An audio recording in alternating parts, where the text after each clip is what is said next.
राधे राधे, जय श्री कृष्ण। आज मैं आप लोगों के साथ श्रीमती इंदिरा गांधी जी, जो कि हमारे देश की पहली महिला प्रधानमंत्री थी, उनके बारे में, उनके जीवन की पूरी परिचय आपके साथ साझा करूंगी और ज्योतिषीय पैरामीटर के आधार पे करूंगी। और इस कार्य को करते समय मैंने जो सोर्स लिए हैं उसमें से पहला सोर्स इंदिरा गांधी जी की बायोग्राफी है, जो कि उनके बहुत ही अंतरंग मित्र श्रीमती पिपुल जैकर द्वारा लिखी गई है, उसका मैं लूँगी। और इसके अलावा हम मेरे गुरु श्री के एन राव सर ने जो नेहरू डायनासिटी में बहुत सारी चीज़ें दी हैं उसको मैंने इसमें लिया हुआ है, और गूगल के द्वारा विकिपीडिया के थ्रू मैंने बहुत सारी डिटेल्स, डेट वगैरह ली है और उसके साथ हम यहाँ पर समझेंगे। तो पौराणिक काल से ही बहुत ही महत्वपूर्ण स्थान, जो कि गंगा, यमुना और सरस्वती नदी का संगम स्थान है, जिसे प्रयागराज कहा जाता है, जिसे तीर्थों का राजा कहा जाता है, जिसे पहले इलाहाबाद के नाम से भी जाना जाता था। वहाँ पर श्रीमती इंदिरा गांधी जी का जन्म 20वीं सदी में एक बहुत ही महत्वपूर्ण और देश में प्रसिद्ध और धनाढ्य लोगों में जाने पहचाने नाम वाले घर में, श्री मोतीलाल नेहरू जी के घर में, आनंद भवन में इनका जन्म हुआ। तो सबसे पहले अब हम यहाँ पर श्रीमती इंदिरा गांधी जी के बाबा श्री पितामहा के बारे में जानेंगे, श्रीमान मोतीलाल नेहरू जी के बारे में, जो कि अपने निम्न मध्यम वर्ग में उनके पिता की मृत्यु के पश्चात जन्म लेकर के हिंदुस्तान के सबसे धनाढ्य व्यक्तियों में उन्हें शामिल किया अपने आप को। उन्होंने कई बार अपने शिक्षा और बुद्धि के बल पर अंग्रेजी हुकूमत को चुनौती दी। यही कारण था कि उस समय भारत देश में मध्यम वर्ग के लोग उनका अनुकरण करते थे, और जो राजा परिवार के लोग और बड़े धनाढ्य लोग होते थे वो उनकी सहायता के लिए इच्छुक रहते थे। इसका कारण यह भी था कि जो हुकूमत करते थी, जो हुकूमत करने वाली सरकारें थी, वो उन्हें हिंदी नहीं आती थी, और जो हिंदुस्तानी थे जिनको अंग्रेजी नहीं आती थी, तो एक तरह से देखा जाए तो वो मिडल मैन का काम करते थे। मोतीलाल नेहरू जी के ऊपर अंग्रेजी शिक्षा और अंग्रेजी का बहुत अधिक प्रभाव था, और वे बहुत ही ज़्यादा महत्वाकांक्षी भी थे। मोतीलाल नेहरू जी के जो पूर्वज थे वो मुगल काल में ही कश्मीर से उत्तर भारत में आ गए थे। उनका जन्म आगरा में 6 तारीख को मई में 1861 में हुआ था। उनके पिता गंगाधर कौल एवं माता इंदिरा जियो रानी थी। उनके भाइयों में वंशीधर और नंदलाल जी थे, जिन्होंने इन्हें पाला है। नंदलाल खेतरी महाराज के दीवान थे। यही कारण था कि वे बहुत ही भाग्यवान थे मोतीलाल नेहरू जी, क्योंकि उनको जो पढ़ाते थे, जो शमसुद्दीन जी, काजी शमसुद्दीन जी, जो उस समय के बहुत ही काबिल, पूरे देश के काबिल लोगों में गिना जाता था वो उन्हें पढ़ाते थे, जो कि राजा फतेह सिंह के भी अध्यापक थे। तो ऐसा अवसर मोतीलाल जी नेहरू को मिला था, और 1883 में 1883 में वकालत की पढ़ाई करके पास करके वो कानपुर में वकालत करनी शुरू कर दी। पहले पहले इनकी माली हालत बहुत ही कमज़ोर हुआ करती थी, क्योंकि जैसे ही पढ़ाई करके आए तो आर्थिक स्थिति इनकी उस समय कमज़ोर थी। इनकी पहली जो पत्नी थी वो बच्चा जन्म देते समय उनका देहांत हो गया था, और पारिवारिक स्थिति की भी इनकी अच्छी नहीं थी। इस वजह से उसके बाद थोड़ा सा जब स्टेब्लिश हो गए ये, तो इनकी दूसरी शादी, उस समय थोड़ी सी आर्थिक स्थिति इम्प्रूव हो गई थी, तो कश्मीर के एक वर्ग में स्वरूप रानी थुसू जी से हुआ था, जो कि अत्यधिक गौर वर्ण की थी, सुनहरी आंखों एवं सुनहरे बालों वाली गर्वीली कश्मीरी पंडित थी। 1886 में मोतीलाल नेहरू जी उच्च न्यायालय इलाहाबाद में वकालत करने के लिए चले गए।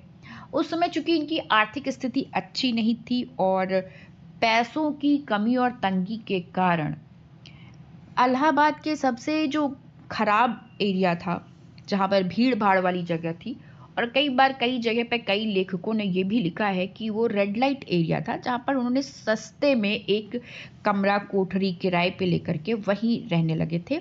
और वहीं पर 14 नवंबर 1889 में 11:30 पर प्रातःकाल श्रीमान जवाहरलाल नेहरू जी का जन्म हुआ।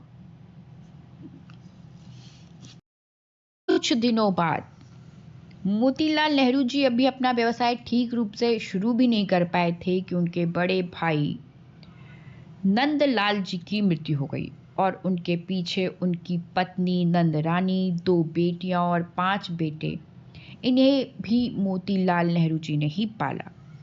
पुपुल जैकर के अनुसार मोतीलाल नेहरू जी बहुत ही मेहनती, बुद्धिमान और अच्छा बोलने वाले थे और बहुत ही आकर्षक व्यक्तित्व के स्वामी थे, जो शीघ्र ही पूरे उत्तर प्रदेश में प्रसिद्ध हो गए।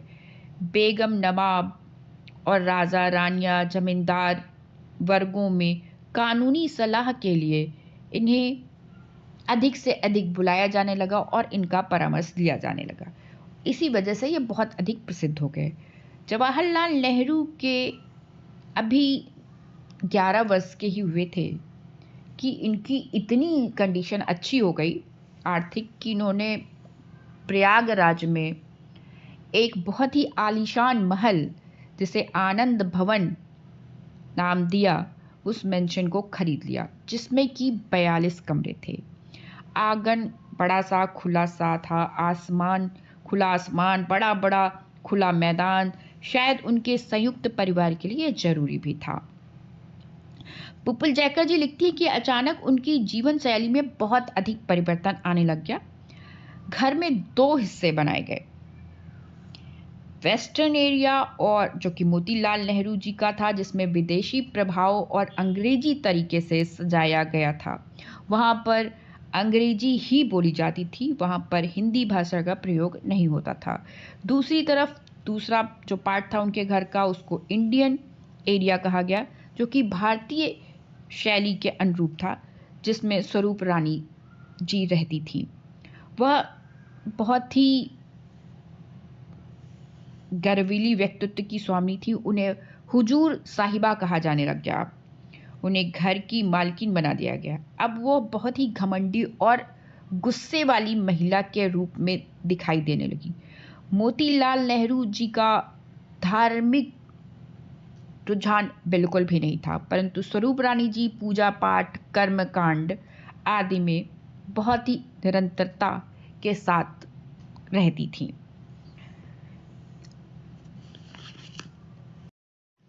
1902 में मोतीलाल नेहरू जी से डॉक्टर एनी बेसेंट ने कहा और कि किसी योग्य अध्यापक को आप अपने बेटे की पढ़ाई के लिए लगाएं।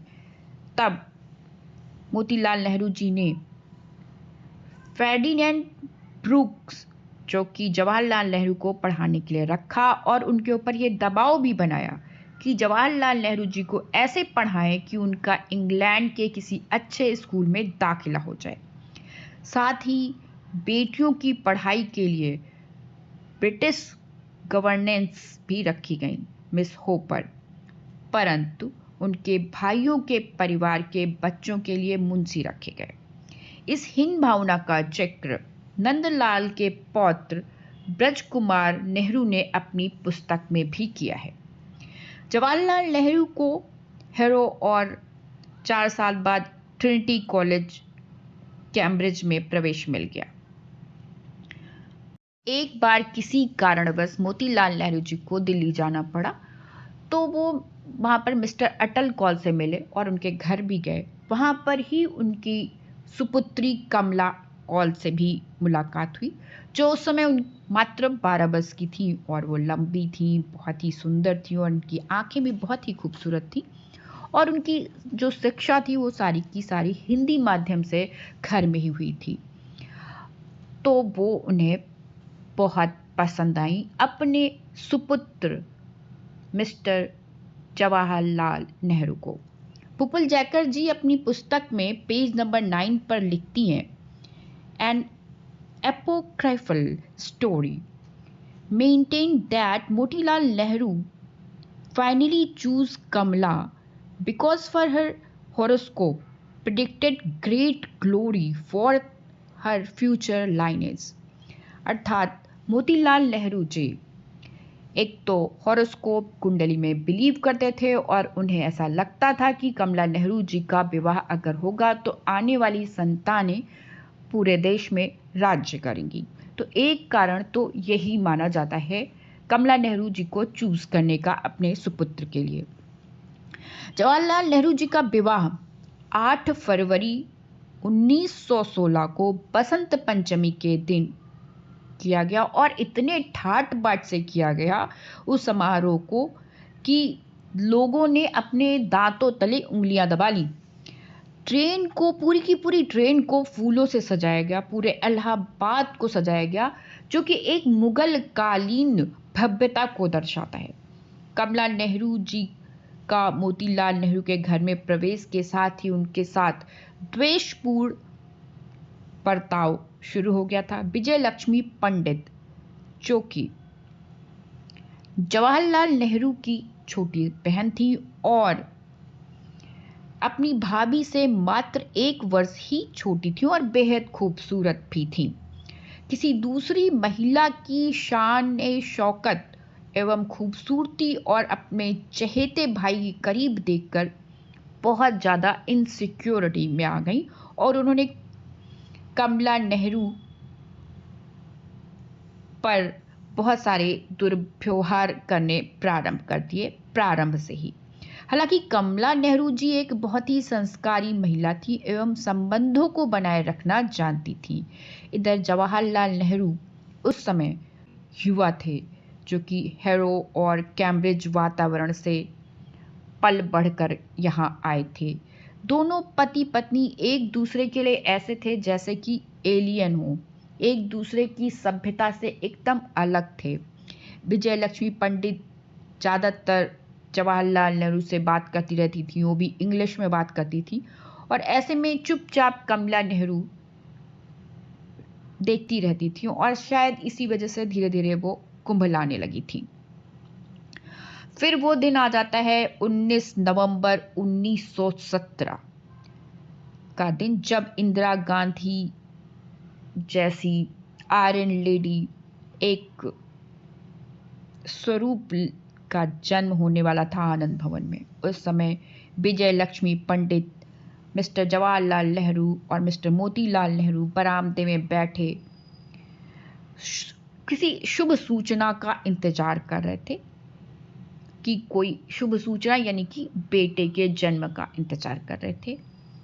और तभी स्वरूप रानी जी गुस्से से आई और बोली आकर हुआ, और उनके घर में थाली वगैरह जो एक बच्चे के आगमन पे मनाया जाता है वो सब भी नहीं बजाया गया।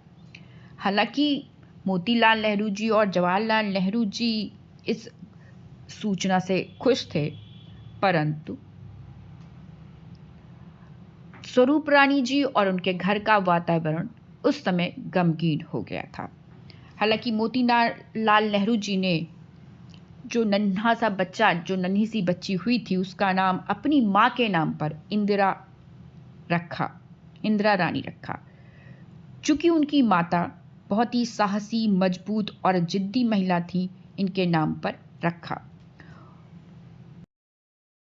अब आइए जानते हैं इंदिरा गांधी जी के पिताजी मिस्टर जवाहरलाल नेहरू जी का राजनीति में कैसे प्रवेश हुआ। तो 1919 में उस समय तक देश में महात्मा गांधी जी भारत आ चुके थे और अहिंसा का आंदोलन शुरू हो गया था।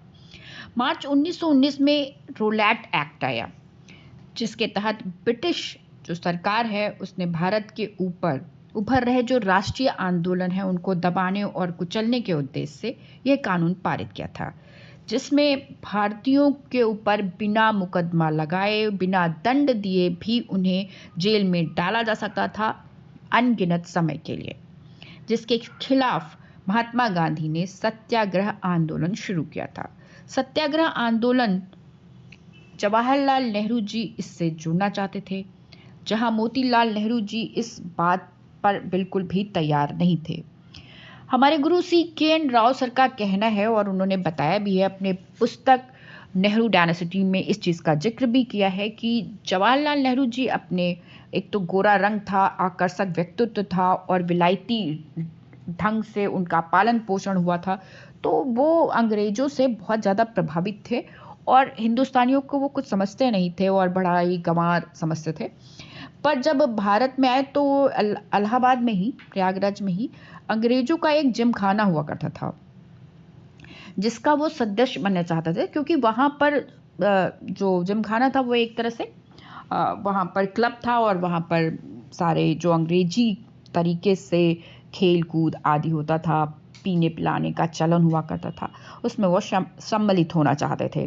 परंतु चूंकि ये हिंदुस्तानी थे, इसलिए अंग्रेजों ने उनको इस अधिकार से वंचित कर दिया, जिसकी वजह से इतने ज़्यादा क्षुब्ध हो गए और विक्षुब्ध हो गए कि वो आनन फानन में किसी भी तरीके से महात्मा गांधी के साथ आज़ादी की लड़ाई में कूद गए। उनको ईगो पर इतना हर्ट हुआ कि वो उसमें कूद गए और उनका अचानक से उन्होंने अपना पहनावा, ओढ़ना, रहन सहन और लोगों का मिलना जुलना एकदम परिवर्तित कर दिया।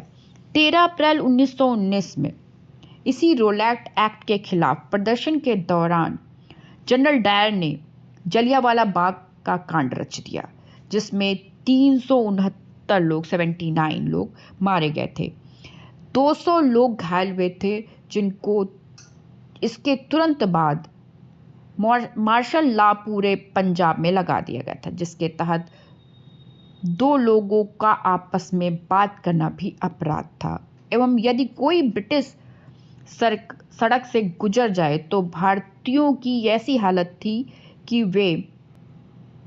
वे टांगे पे हो या किसी सवारी पर बैठे हो तो तुरंत गाड़ी रुक जाएगी और वो वहां से उतरेंगे और अंग्रेजों को सलाम करेंगे और तब तक सलाम करते रहेंगे जब तक कि अंग्रेज वहां से चले नहीं जाएंगे।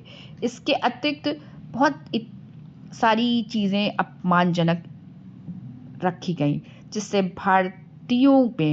भारतीय राजनीतिज्ञों में ब्रिटिश के खिलाफ बहुत ज़्यादा बगावत आ गई। एक उदारवाद जो था, लिबरलिज्म का जो हिंदुस्तान में एक वर्ग था, वो अब धीरे धीरे खत्म की तरफ होता चला गया। मोतीलाल नेहरू जी ने भी अपनी वकालत छोड़ दी और अपनी बेटी कृष्णा की कॉन्वेंट की पढ़ाई भी बंद कर दी और विदेशी कपड़े भी जलाए गए और दोनों बाप बेटे खादी वस्त्र में आ गए।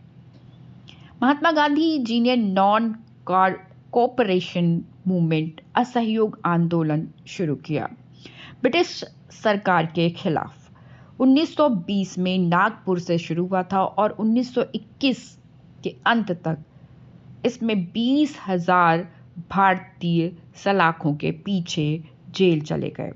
नवंबर 1921 में प्रिंस ऑफ वेल्स का भारत में आगमन पर अहिंसात्मक तरीके से बहिष्कार किया गया। कुछ महीनों के अंतराल पर महात्मा गांधी जी ने बड़े स्तर पर सत्याग्रह आंदोलन बारदोली, गुजरात से पुनः प्रारंभ करने की योजना बनाई, परंतु चौरी चौरा कांड उत्तर प्रदेश के एक छोटे से गांव में, जिसमें पुलिस चौकी को जला दी गई थी और 21 पुलिस वाले मारे गए थे, जिसके तुरंत बाद महात्मा गांधी जी ने हिंसा के विरुद्ध अपना आंदोलन वापस ले लिया। 1921 से 1930 तक सारे राजनीतिक आंदोलन शिथिल पड़ गए थे, यद्यपि महात्मा गांधी जी पूरे देश में घूमते रहे। इस तरह से हम लोग यहाँ देख सकते हैं कि इंदिरा गांधी जी के पैदा होने के साथ ही साथ आनंद भवन की जो हवाएं हैं वो बदलने लगी थी। देश एक नए मोड़ पर खड़ा हो गया था। सामाजिक परिवेश आनंद भवन की हवाओं में खुल गया था। इंदिरा गांधी जी मात्र भी 2 वर्ष की ही थी और घर एवं बाहर इतना सारा उथल पुथल हो रहा था। अब इतने सारे परिवर्तन एक साथ इंदिरा गांधी जी के जन्म के समय हो रहे हैं, तो उसकी ज्योतिषीय परिचर्चा करना भी यहाँ पर एक जरूरी कार्य हो जाता है, क्योंकि परिवर्तन का कारण क्या है उसे भी समझना चाहिए। इंदिरा गांधी जी की जब कुंडली बनाते हैं, जो कि मैं यहाँ पे दे रही हूँ, देख सकते हैं, इस समय जो शनि है वो कर्क राशि में चल रहा था और गुरु वृषभ राशि में गोचर कर रहा था। जो संपूर्णानंद जी है उनका एक शोध है कि ऐसी स्थिति जब होती है कि गुरु वृषभ में हो और कर्क में शनि हो तो देश में उथल पुथल की स्थिति बन जाती है। यद्यपि महर्षि बराहमिहिर ने देश का लग्न मकर को माना है और राव सर के शोध के अनुसार जब शनि या अन्य पाप प्रभाव कर्क या मकर पर पड़ते हैं या वृषभ या वृश्चिक राशि पर होते हैं तो देश में आपातकाल जैसी स्थिति उत्पन्न हो जाती है। यही कारण है कि देशवासियों के लिए इतनी अपमानजनक स्थिति उत्पन्न हो गई थी। परंतु गुरु के प्रभाव ने लग्न को मजबूती प्रदान करते हुए देश में एकता के सूत्र में बांधने का कार्य भी किया था।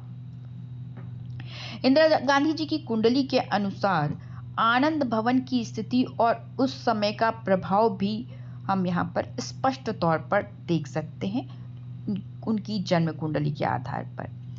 बहुत सारे आश्चर्यजनक तथ्य सामने आ जाते हैं, जैसे लग्न एवं लग्नेश पाप प्रभाव में एवं पाप कर्तरी में चंद्रमा शनि से पीड़ित, चंद्रमा से छठा और 7वां और 8वां भाव भी पीड़ित, चंद्रमा से द्वितीय एवं द्वादश भाव भी पीड़ित और सूर्य षडबल में 0.83 बल के साथ अतिशय कमजोर एवं सर्पदृश कोण में सूर्य की स्थिति जन्म के स्थिति को दिखा रहा है।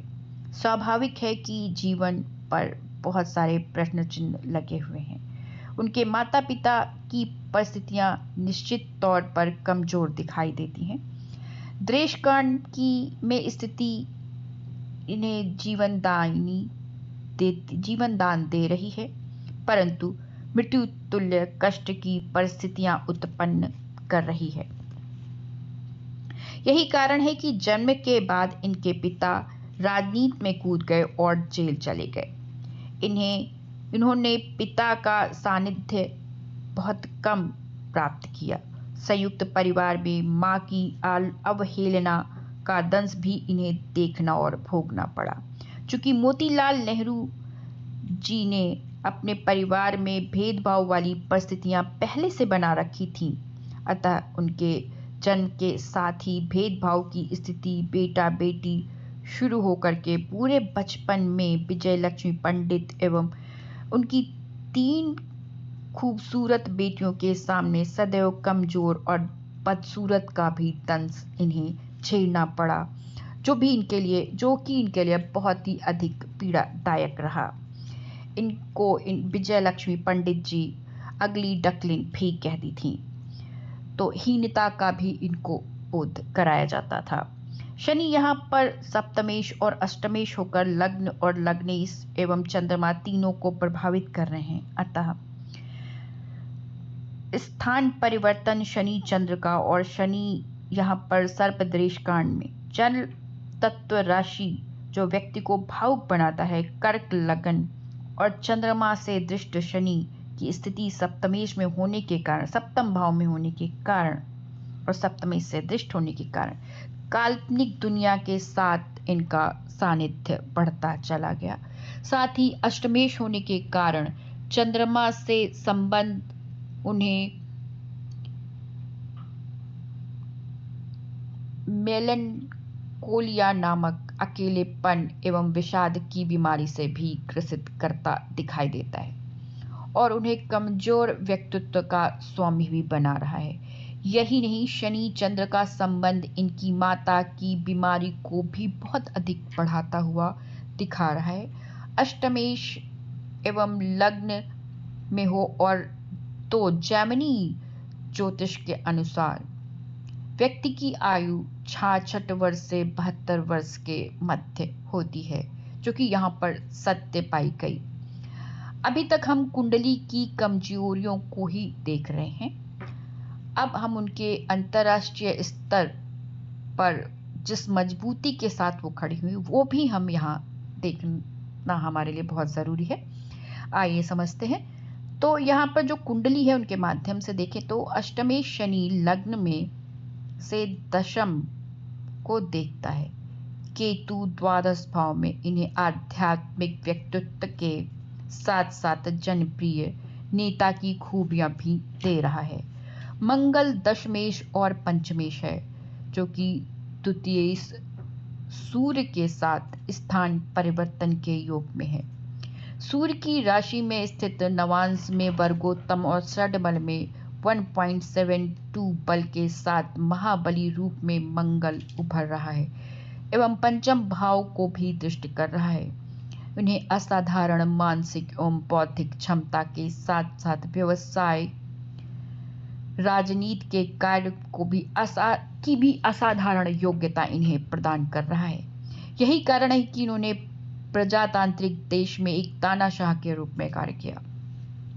साथ ही इस मंगल ने उन्हें 2 स्वस्थ पुत्रों की मां का सौभाग्य भी प्रदान किया है। यही मंगल द्वितीय भाव में बैठकर अष्टम को देखता है और चंद्र से अष्टम में स्थित होकर उनकी हिंसात्मक मृत्यु को भी दिखा रहा है। साथ ही विवाह को भी छिन्न भिन्न कर रहा है। पंचमेश मंगल पंचम को देखने के साथ साथ यहाँ स्थित बुध तृतीयेश एवं द्वादशेश को भी देखता है, जो कि उनके बच्चों की दर्दनाक मृत्यु का कारण भी दिखा रहा है। वैसे भी सूर्य यदि पंचम में हो तो पुरुष संतान का जीवित रहना मुश्किल होता है। अब अगर आगे इंदिरा गांधी जी की कुंडली का आकलन करते हैं तो गुरु छठे भाव का स्वामी और नवम भाव का स्वामी होकर के एकादश भाव में बैठा है वृषभ राशि में, और उसका स्वामी शुक्र, एकादश भाव का स्वामी शुक्र छठे भाव में बैठा है, यानी कि स्थान परिवर्तन में है। और यह जो गुरु है वो लग्न के साथ साथ चंद्र को भी बल प्रदान कर रहा है, लग्नेश को भी बल प्रदान कर रहा है। नवांश कुंडली में, द्रेशकांड कुंडली में, सप्तांश में, दशमांश में, हर जगह पर उचित स्थान पर स्थित है और अमृत प्रदान कर रहा है कुंडली को। एकादश भाव में स्थित गुरु हिंदू ज्योतिष के अनुसार प्रथम संतान होने का अवसर भी प्रदान कर रहा है। इंदिरा गांधी जी अपने माता पिता की प्रथम संतान थी। शुक्र यहाँ पर छठे भाव में चतुर्थेश और एकादशेश होकर के स्थित है और ये बहुत पावरफुल हो जाता है क्योंकि स्थान परिवर्तन के अंदर स्थित है। यहाँ पर देखें तो छठे भाव में बैठा हुआ शुक्र इनको बहुत सारी दिक्कतें भी प्रदान कर रहा है, वैवाहिक जीवन को दुखद बना रहा है, उनके अवैध संबंधों को भी प्रकट कर रहा है। और इसके साथ ही साथ यहाँ पर बुध को देखें तो तृतीयेश और द्वादशेश होकर के पंचम भाव में स्थित हो गया है, मंगल से दृष्ट है और सूर्य के साथ में स्थित है। यहाँ पर मैं आगे डिटेल में आपके साथ ज्योतिष की चर्चा करती चलूँगी आगे। आज के लिए इतना ही। राधे राधे। सेकेंड पार्ट का आप लोग वेट करें।